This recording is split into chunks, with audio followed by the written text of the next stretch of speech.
নমস্কার, আমি শরত্তম এবং আজ আপনাদের জন্য নিয়ে চলে এসেছি লেখিকা তসলিমা নাসরিনের লেখা একটি বিশেষ কবিতা, পাখি হয়েও ফিরবো একদিন। তো চলুন শুনে নিই আজকের বিশেষ কবিতাটি।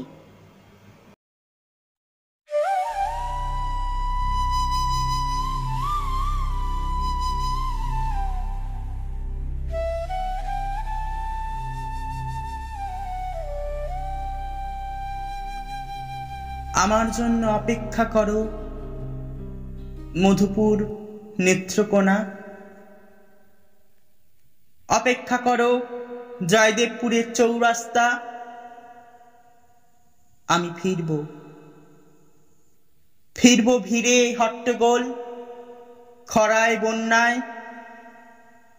অপেক্ষা করো চৌচালা ঘর, উঠোন, লেবুতলা, গোল্লাছুটের মাঠ। আমি ফিরবো পূর্ণিমায় গান গাইতে, দোলনায় দুলতে, ছিপ ফেলতে বাঁশবনের পুকুরে। অপেক্ষা করো আফজাল হোসেন, খায়রুন্নেসা, অপেক্ষা করো ঈদুল আরা।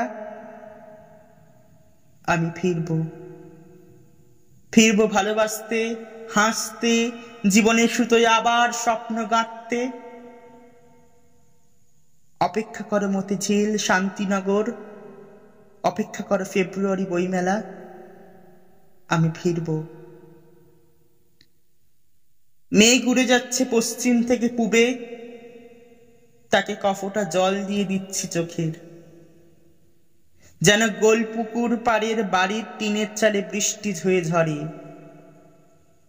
শীতের পাখিরা যাচ্ছে পশ্চিম থেকে পূবে, ওরা একটি করে পালক ফেলে আসবে শাপলা পুকুরে, শীতলক্ষায়, বঙ্গোপসাগরে।